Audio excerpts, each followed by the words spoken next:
Julie, I'm so excited to have you here. I want you to know, just finished this book, Data Rules, which you can pre-order now. Actually, when this podcast comes out, it'll probably be out. And when I was writing it, I was trying to really understand curriculum design and what learning looks like. And your book like fell out of the sky like a gift. And then I called you, walked me through some of the key things in there. And it's such a great book. It's so helpful, learning the transfers. So I thought I have to get her on the podcast to talk about what she does because I think your thinking is Awesome. great. And you really influenced my thinking in writing the book. I talk about A.C.T all the time and I always reference boot. Awesome. Yay. So you've changed my life. Oh, So I wanted to have you here so we could talk about that. But maybe for those who don't know you that well, maybe you could give us a little bit of your background first. But let me say, even before that, I really am grateful for your time and I love the work you've done. I think it's such a contribution. But tell us a bit oh, about your background. thank you. Thank you. Well, I have to say you've changed my life. So it's so humbling to hear you say that to me. I remember when we first met in 2017, you were and still remain one of my heroes. So thank you very much for your kind words. So a little bit about me. I entered the teaching profession with the goal of empowering kids to become sort of active in civic education. So my passion began in really getting kids to want to be involved in politics, which is not easy, to want to be engaged citizens. And I used the city of Washington, D.C. as a classroom. So I came in through a kind of unconventional way into the teaching profession.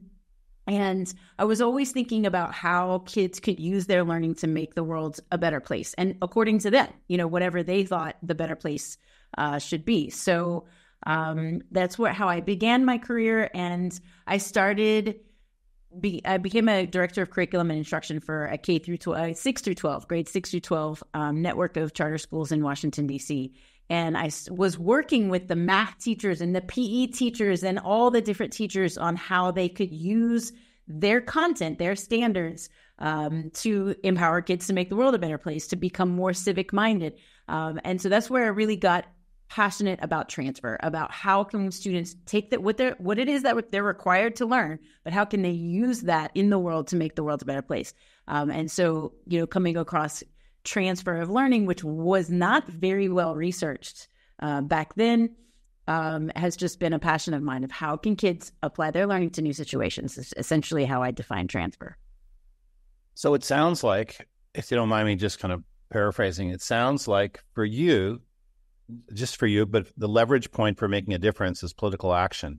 And so you wanted to help kids be more empowered, maybe, or capable of making a difference. Political that was the starting point. And then you realize, well, if they're going to learn anything, they have to actually apply it. They have to transfer it. And that got you into it. That's right. Well, I really love the book. In my work, when I was first starting out, I worked at the University of Kansas, and we looked at metacognitive strategies. And a big part of the metacognitive strategies was generalization of ideas. And I remember a guy named Meichenbaum, who was a big influencer from the University of Waterloo, I think, in Canada, others. So we were always talking about generalization. What good does it do if they don't use it? But your language, to me, is really, really helpful. So tell us, can you paint a big picture of the book, Learning That Transfers?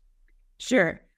So I think the main thing that what I did, my first two books are called Tools for Teaching Conceptual Understanding, and they're part of this concept-based curriculum instruction series. It really looks at the word concept he can kind of get people a little bit thrown. So often what I say to teachers is words you're already using, often you treat them as vocabulary words, or maybe what we might hear tier 3 vocabulary words. What are these words that are central to a discipline? So they could be energy and matter in science, for instance. They could be power and organization for social studies, for instance. They could, of course, be like author and purpose in English language arts. But those words are organizing ideas. And that, to me, is what makes a concept a concept. Right. It's an idea, it's a word or a short phrase that organizes a set of examples. And if we can teach students that, instead of simply a vocabulary word, instead of simply a definition to regurgitate. It's an organizing idea. Then they can see those concepts in their lives. And that's what facilitates transfer. So the book is essentially teaching teachers how to see their curriculum in this way so that they can then teach students how to see their curriculum in this way. And in a nutshell, we came up with the ACT model of acquire, connect, transfer. And those are all within the idea of concepts. So acquire understanding of individual concepts. What is energy? Then connect those in relationships. How do energy and matter interact if we're doing science? And then once you've got that generalization is what you were just referencing of that, how do these two concepts connect? That connection is what facilitates transfer to new situations. Do you think it's always the knowledge is only helpful if it's transferred, or is it ever okay just to acquire stuff? What are your thoughts about acquiring knowledge, acquire connection? And really what I'm asking about is, as I'm thinking about my formative assessment, is it ever a time where I say, it's okay if all they do is acquire this knowledge? I just want them to know it. I'm wondering what you think about that. Yeah, no, I don't think it's ever. I don't think you ever. So there's two. I will answer it in two parts. One is we should always use our learning in some way, even if it is to recall it. If you're trying to remember a phone number, if you never have to use that phone number again, then why do you need? You don't need to remember it. Right. But to me, there's transfer exists along the spectrum. So there's simple or what we call similar transfer. In the research, they use all kinds of words like near transfer and far transfer, or high road, low road. But for me, it's just how different is this situation? So, if I'm learning 2 + 2 is 4, then the next time I see that, if it's exactly the same, but if it's slightly different, then it's like a little bit more of a transfer. We often think about word problems that students typically struggle with, I think, because they don't have the conceptual organization of that learning to be able to figure out what is the word problem asking me, how do I set this up? And so I think all learning should have a transfer, even if it's similar transfer, meaning that we use it in a new situation in the future. And I also think it's okay for some things for kids to have with automaticity to memorize. So if, for instance, I'm giving them a formative assessment, or I don't even really use those words anymore, but there are things that I want kids to have memorized, like the 7 continents and multiplication table, facts, things like that. So in those, the things that I want kids to have memorized, I'm okay, of course, quizzing them and seeing if they've got it. At the same time, I would never end the learning there. I always want kids to apply their learning in new and novel ways. Like morphemes. It'd be good to be able to memorize morphemes and vocabulary. That's right. But then you can use those vocabulary terms and all kinds. I worked with Jan Bulgren. I don't know if you know her work, but she's written an approach called concept mastery, concept anchoring. And her definition was her concept mastery routine is quite a bit like the Frere model. It's a little more developed, but that kind of idea. But what helped me with her definition, which was pretty similar to yours, is that it's about, you can come up with examples of a concept. That's right. And so then you can sort this. So if my concept was tragedy, I go, well, King Lear is a tragedy, and Hamlet is a tragedy, and Romeo and Juliet's a tragedy, sort of, but Midsummer Night's Dream, not a tragedy. That's right. So concepts have these always present characteristics that help you figure out. Like if it ends happily, it's not a tragedy. It's not that. Right. They're having a party, it's wedding. Right. Yeah. It's not a tragedy. And so help me understand why that's so important for transfer, to understand those concepts. Couldn't I just transfer topic sentence or something? Well, I guess maybe that's probably a concept, but how is conceptual understanding such a big part of transfer? Because every time that we're transferring, every time that we're encountering a new situation, our brain is scanning for how is this similar to something I already know. And it does that through conceptual categories. And so, we don't look at like a new painting and we start going blue, pink. No, we start looking for depth or light or shape, or we might look at types of color. We might look at, so I use blue and pink as sort of the example. We might be looking at What's the overall mood that the colors are expressing. And so every time that we encounter a new situation, we're not looking through our database of topics or facts. We're looking through concepts. We're not conscious of it, but that is how we access a new situation, how we harness our prior experiences and our prior knowledge. Sometimes we do it wrong, and that's kind of why I don't like the word generalization, because it's too often there's too often negative transfer, and that's how stereotypes come about, where it's like, yep, I was right. You see, here's another situation where my prior experience is showing me how people are, or whatever it is. And so we have to apply our prior knowledge with caution. That's one of our criteria for transfer, is that we have to suspend judgment long enough for us to say, how is this situation similar to and also different from my prior experiences? That's so interesting. I've been reading a lot about certainty, and a couple different authors talk about certainty, and they point out that certainty is an emotion. It's like love or fear or hate. We feel certain. But we feel certain. We're sure we're right. We're sure we've got it clear. But actually, that feeling of certainty interferes with our ability to be creative and to think more deeply, because we get hung up on wanting to feel certain. So what I hear you saying is conceptual understanding is helpful because it helps us see how this fits. For example, using your painting analogy, well, if I know that if this is Impressionism, that's going to mean certain things about the way the painting's put together, and I can fit it in with other Impressionist artists. But at the same time, you have to be careful not to let those concepts limit your thinking and inhibit your ability to see things in a bigger way. Because they would say, the people who write about certainty, that it inhibits your ability to be creative because you get locked into wanting to feel certain and you can't see multiple perspectives.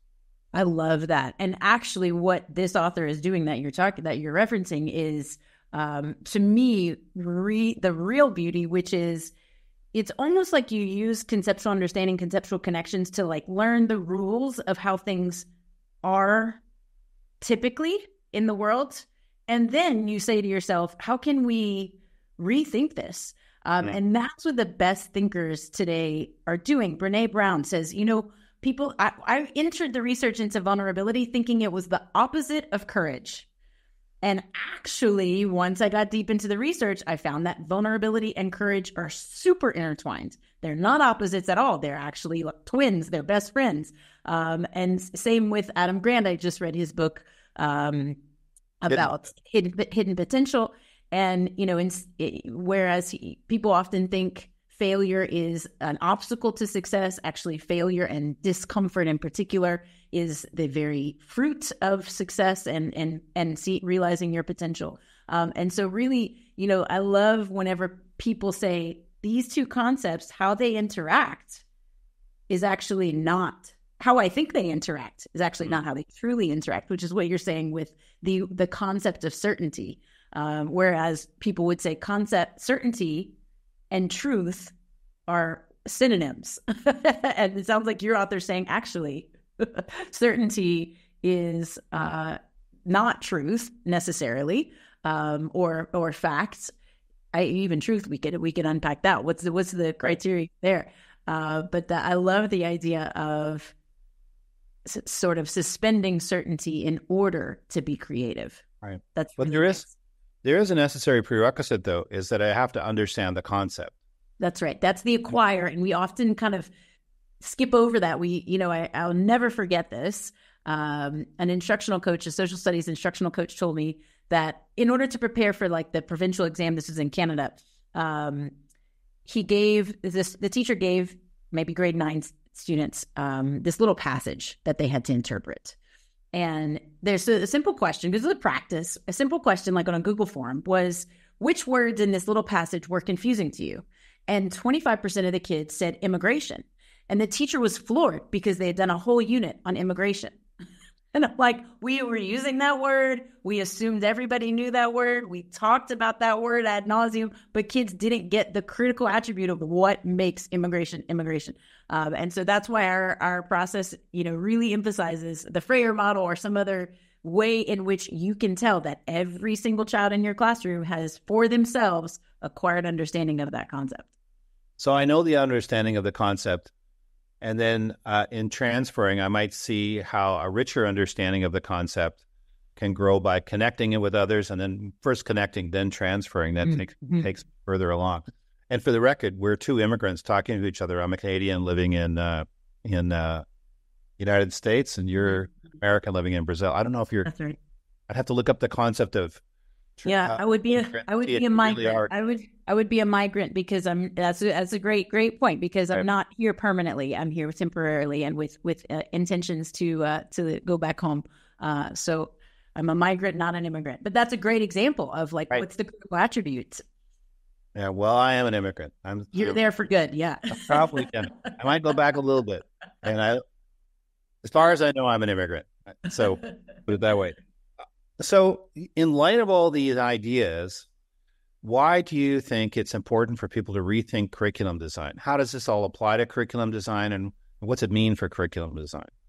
Oh, such a good question, because I feel like the standards movement, which is when I was in school. So I'm in the 80s and the 90s. I love that we decided as a profession. I was in school, but that we needed these sort of standards, this curriculum that by the end of grade 3, these are the things you should know by the end of grade 4. The problem is now those things have become this sort of black box, this sort of given, and they become these things that we just need to get into the minds of the children without really thinking about what are the kids going to do with those things? Like, why do they need to know these things? And do they know the relevance of how these things, oftentimes teachers will tell students, you need to know this because next year you'll need it for 7th grade, but that should not be really the answer. It's just because next year's teacher will expect you to know this. And so for me, really taking a hard look at curriculum design with the lens of transfer is imperative, because all learning should be transferable. And in my opinion, the world is literally and figuratively on fire. And we, the adult generation, have not figured out how to solve these big thorny problems that face us today, such as climate change, such as the rise of authoritarianism and the decline of democracy. And so therefore, today's kids, it's not enough to be like, this is what we already know as the adults. Here, we're going to pass this on to you. We need them to think critically. We need them to use what humanity has already discovered to solve these big thorny challenges that their generation is inheriting. Well, I've got some more I want to talk about, but just on that point, the authoritarian approach sometimes is to misuse concepts in a way that inhibits real conversation. So we'll take a term and we'll rob it of its meaning, and we'll say they're this. We label people with this concept. But so I think a deeper understanding of concepts, and actually how concepts work, and seeing how concepts connection, can help people be better thinkers. Absolutely. The first question I always ask myself, especially when you're entering into some sort of debate or potentially contentious conversation, is, it happens all the time in education. When, we say the word assessment, or we say the word differentiation, or we say the word, right.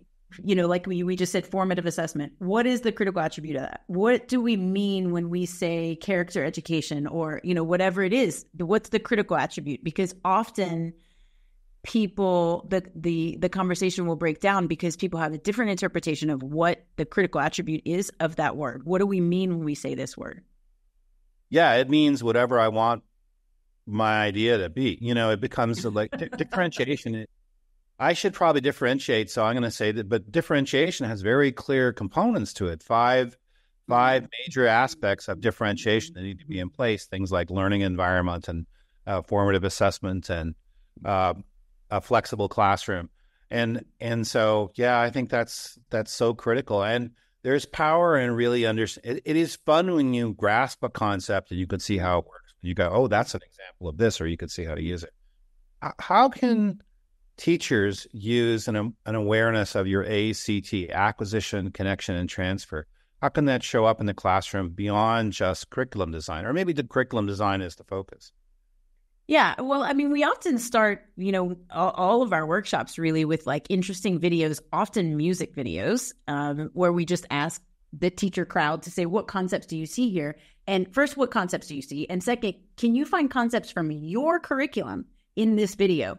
And so what that's doing is training teachers to see the world through concepts. I'll never forget, I was at a school for 3 days, the whole faculty for 3 full days, which is such a blessing. But I remember like on day 3, I'm getting coffee in the morning and one teacher says, God, yesterday I went for a walk and I saw a stream flowing and my brain just started going force, motion, sound, energy. And, another teacher said, me too. And I thought, yes, that's exactly, they were kind of lamenting this, but I thought this is exactly what we want to do, is to help teachers sort of see the world through these organizing ideas, so that they can really help students to do it. But for me, really get the students to repeat back what the definition of the concept is, the critical attribute of the concept is, in their own words, and get them to find their own examples. And so, just quick example of that is I did a kindergarten lesson on force and motion. It was push, pull, and force and motion. And so I just said to them, can you go home this weekend, because it was on, Friday afternoon, and find examples of force and motion or push and pull in your life, and then come back and tell your teacher on Monday.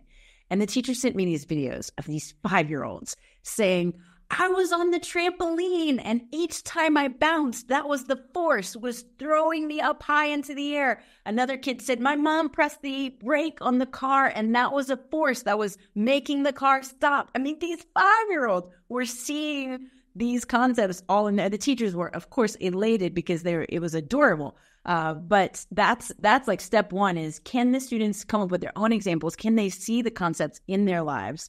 And then just simply, I think of all the words, I've written 4 books. I've got a 5th one that's in production right now. But I think of everything that I've written, the biggest gift to the profession is simply these question stems that are, I'll just give, your audience a couple right now. How are blank concept and blank concept connected? What's the relationship between blank concept and blank concept? Because if teachers just did that, how does word choice affect mood? If they just plugged in the words that they want kids to think about and ask them how they connect, then the students come up with, I was trained with enduring understanding, so understanding by design. Then the students come up with the enduring understanding or the generalization or the conceptual relationship for themselves. And I don't write those anymore. This is another heretical, change in my career. I don't write enduring understandings anymore. I don't write generalizations or statements of conceptual relationship anymore. Why? Because the children need to construct their own. And they always come up with something more profound than like a group of adults who spent hours debating on the word choice. The kids will say something that you're like, oh, wow, that's really nice. And so we want to teach them to make those conceptual connections. Yeah, that we would say inside out versus outside in. If it comes from within, what's opposed from without. As I'm listening to you, I'm thinking, when there isn't transfer, then it's not much fun. I'm just remembering these words that don't have any meaning. But if I start to transfer the words and use them in and they give me power. There's a wonderful book. This is going to take us down another direction, but there's a wonderful book called The Second Coming by Walker Percy. There's a character, and there's a character in the book who she keeps getting brainwashing, and she doesn't have any memory, and so she writes a note to herself that next time you come back from this, not brainwashing, but electroshock therapy or something like that, here's a note, and you need to leave, and you need to go out into the world. And so she enters out into the world, but she has no memory, and so she meets people and they'll say things like, have a nice day. And she goes, what a kind thing to say, to have a nice day. Like, she takes all the words literally. And then there's a scene where she's building this place to live in. She's kind of hanging out. And so the other character helps her. She says, well, you're going to need to get a pulley and you need to get this. And she looks at him and she says, thank you for these words. They're so useful. And It's really about constructing knowledge through vocabulary, but that's essentially what we're talking about. These words can be so useful and so powerful. Absolutely. Absolutely. Absolutely. I love that you said it's really fun. And, on just a tiny level, I was working with a school recently. The music teacher, I think it was like sixth grade. It was introduction to orchestra. So these kids had never, the poor teacher, right? Because you got a bunch of sixth graders who had never really, some of them had their own private lessons or whatever, but you now suddenly have all these kids and you're going to give them these really expensive instruments that require a lot of care. So he had put in the concept box of the unit planner, like something along the lines of taking care of musical instruments. Another thing that he put was like fingering techniques and positions. And, I said to him, okay, so responsibility is the concept for that first one. Technique is the concept for that second one. And it really kind of allows kids to let them ponder responsibility, and they will come up with, oh man, we got to take care of these instruments. What does it look like to take them out and to put them back? And so it just, that tiny little tweak, and they can allow students to say, what's your favorite song? Let's listen to one of your favorite songs and let's hear the technique that these musicians are using. And let's try to apply that to when you play in the orchestra. So just, a quick example of how when you elevate to the conceptual level, the whole why behind all the details is so much more apparent. That's so good. I'm guessing you've thought a lot about how this applies to professional development. How do you see it applying to professional development? Great question. I'm constantly thinking about, I love that you gave this Walker Percy book, this, more of a novel, and you connected it to what we're saying. And so I'm always kind of doing weird, far out things with teachers so that they can see the larger message. So for instance, I worked with a group of high school teachers, and we were working on a major overhaul of their assessment policy. So they were stressed. And so we watched a bunch of clips ranging from a chef to Queen in Bohemian Rhapsody.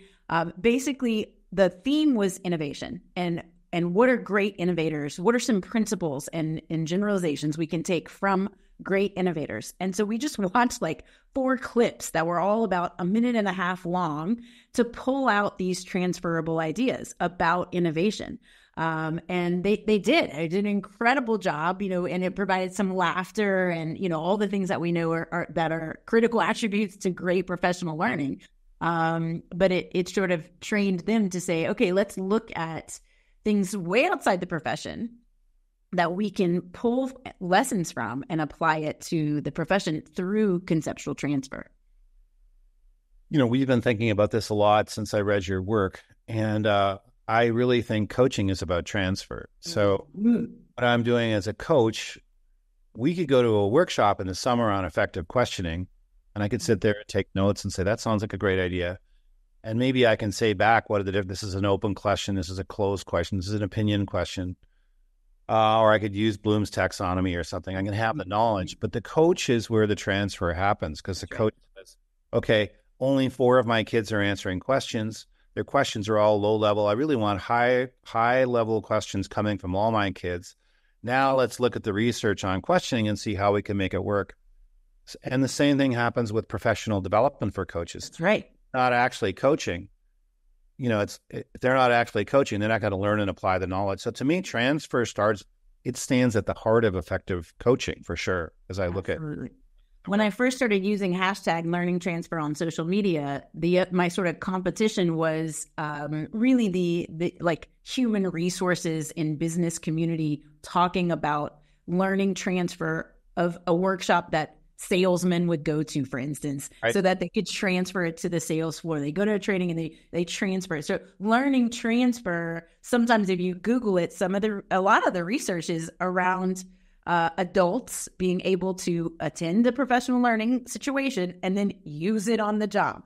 And so that's absolutely what coaches are doing. And why, what I love about your work is that you're not doing it for the person. You're building capacity.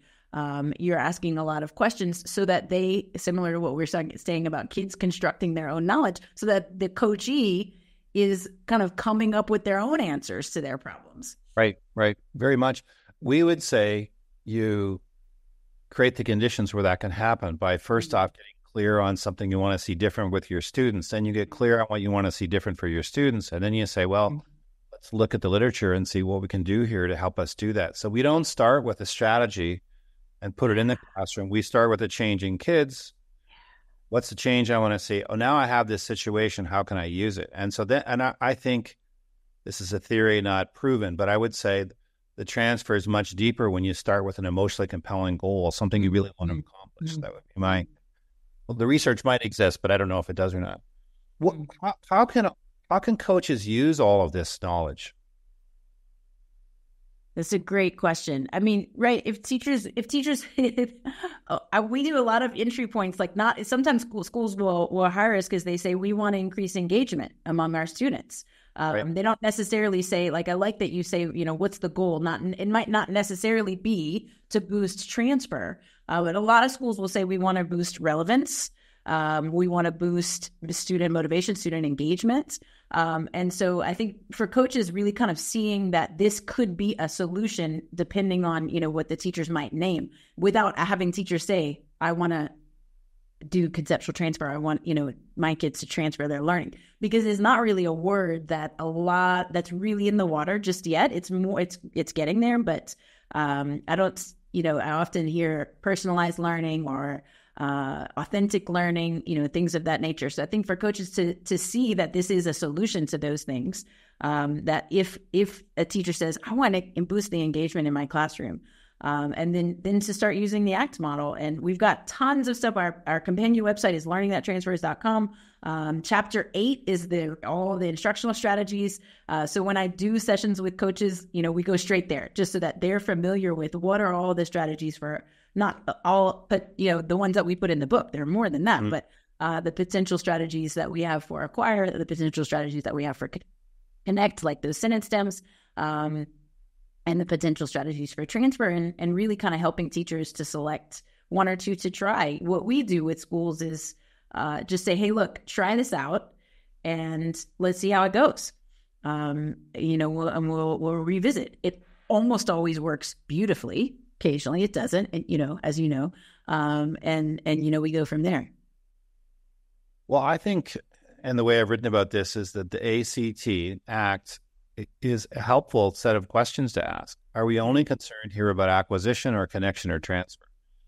When you start to ask the question, then the teacher says, well, actually, I was thinking we just had to increase the scores on the vocabulary test, but I don't know if that'll work for transfer. What could we do for transfer? So I think just starting with the question, am I mostly concerned with just acquisition or connection or transfer, opens the door to all kinds of things. And I think your contribution, amongst many things, but that ACT model gives coaches a really powerful framework for just getting clear on what we're trying to assess and what we're trying to work towards. Because without pausing to ask that question, we could focus on acquisition. Well, let's just do a little quiz to see if they can do it, as opposed to a deeper than what a more rigorous kind of assessment might be. Some form of rubric that looks at student performance or some kind of portfolio or whatever it might be. So to me, that's really helpful. The acquisition, connection, transfer framework as questions to ask as a coach. Yeah. What are we going for here? I think that's so powerful, because so much, hundreds of years of research has said that teachers think they are asking more profound and deeper questions than we actually are.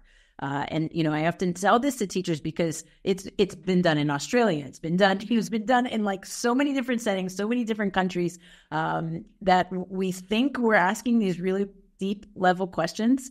And when researchers actually categorize the questions, they're like, the vast majority of questions that we're asking are those simple sort of yes or no, right or wrong questions. That's very true. Is there something else you want to share that you think would be important for coaches or educators to know as they watch this podcast?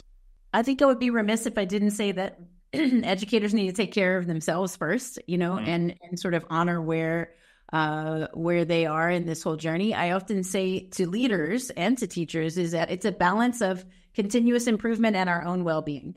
And if we're feeling fine and we're not feeling actually like we're growing, then I personally think, given the state of the world, we should probably be pushing ourselves to grow.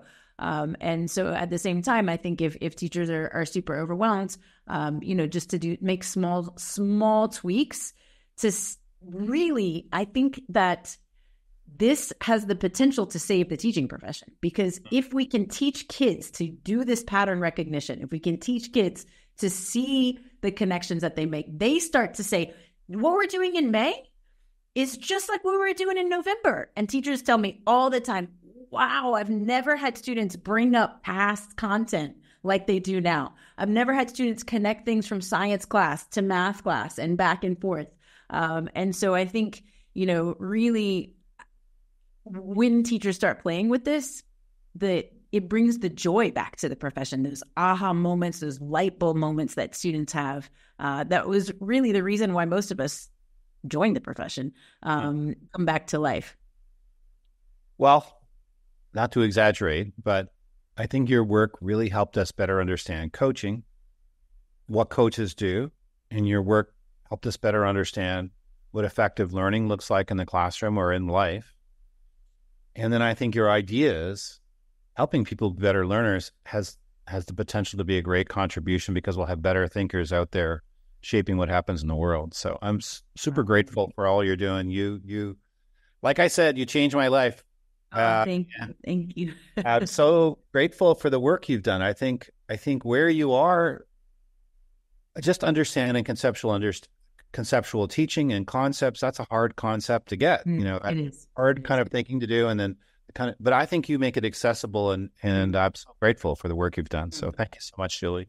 Thanks so much. I love that you went metacognitive with it and applying what I'm saying up to the sort of entity of coaching. So that's beautiful. Thank you for that. I just had to do the teaching for transfer, or the learning for transfer. Thank you.